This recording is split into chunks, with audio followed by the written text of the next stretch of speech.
Hey, Duke Rustfield here. I'm going to go over the Elephant gun and from the new pack, compare it with the Fat Man. So first off, here is the sphere of where you cannot build around. It shows kind of the clearance of the Fat Man. It's fairly significant in size. It's also pretty low to the, it's not very tall, so it can't shoot over things very well. And obviously it's a turret, so it travels 360 degrees. And you can turn it any way, but you can't turn it sideways or upside down. Only the plasma cannons you can do that with.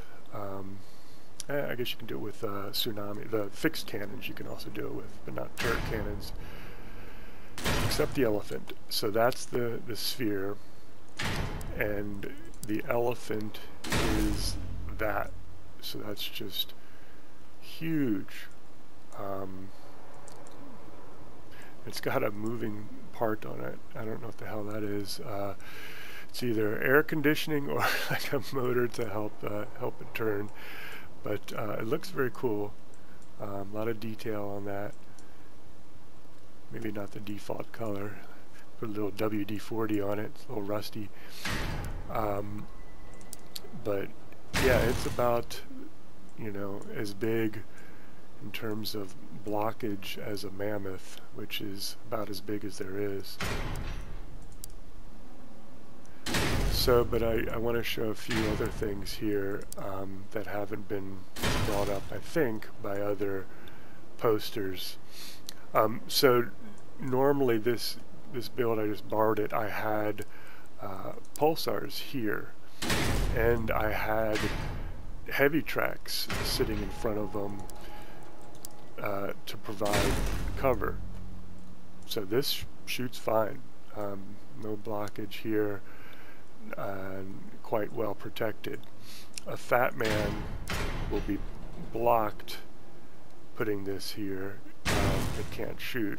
It can maybe shoot this way and to sides, but that's not good protection, blocking off, a significant portion of your fire. But an Elephant can't be put here at all. So that tells you a number of different things. You can spin this forward. It can, I believe it can be placed here. Okay, let's put it down. Oh, this thing's blocking it.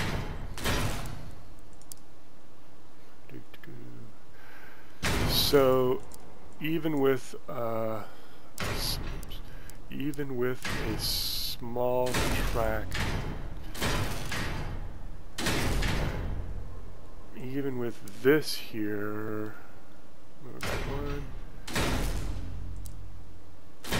this couldn't shoot. That small track is even too much for it. Oh, I'm tilted up because I had a heavy track back here, which has a different profile. Yeah. Oops. Okay. So I can't even turn.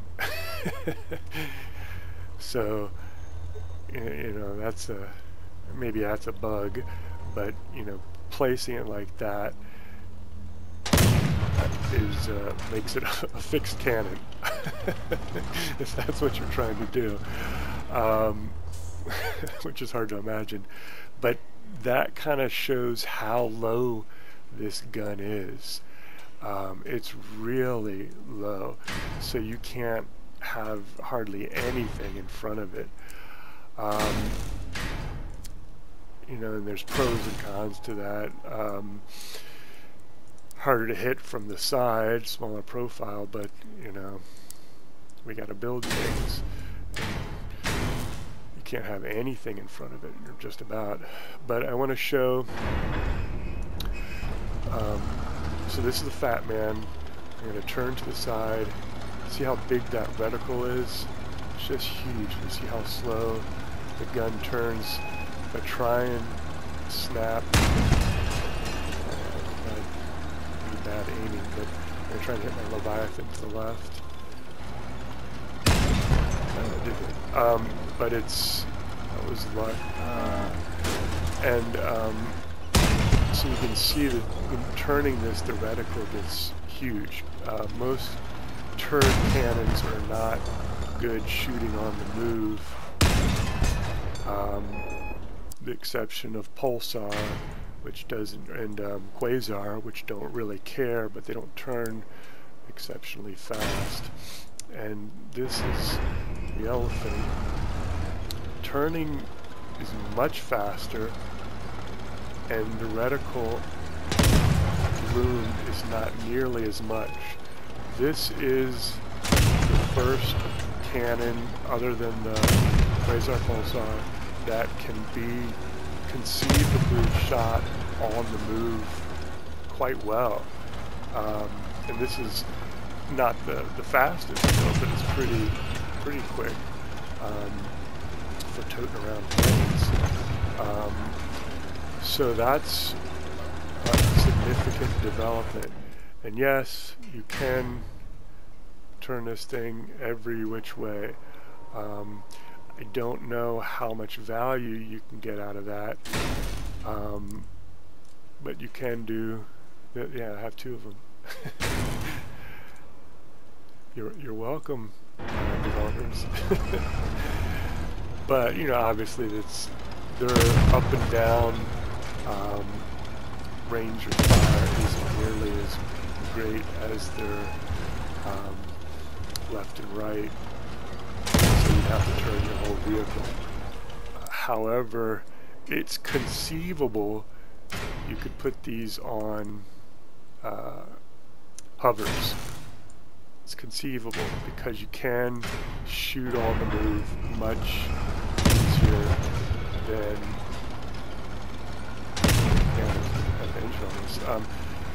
so that's something I hadn't seen going up and turning, and that just hitting the ground. You got to aim much higher, so there's more drop off in the shots. The difference is obviously the perk on the Fat Man. The damage per minute EPM is very high because of that perk on the Sith side.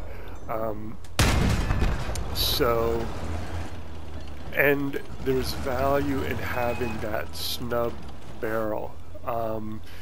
If you look at the angle, you have to turn less to achieve a greater angle.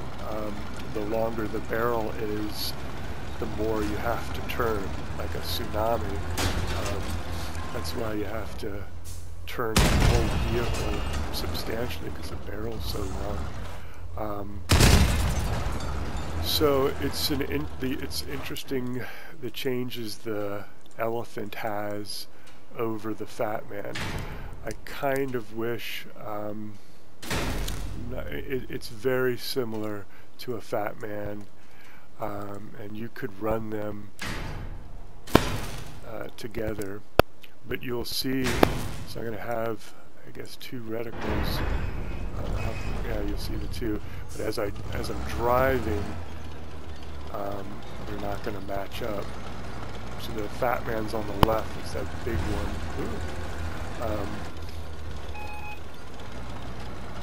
So it's slower turning and way more inaccurate. And so this is kind of going to be your knockback if you try and use that on hovers. That's fairly significant, but it's not anything like Tsunami. The deal was going to be weight, 12, 15, 1300. So yeah, this is possible to stick on, you know, even a fast build.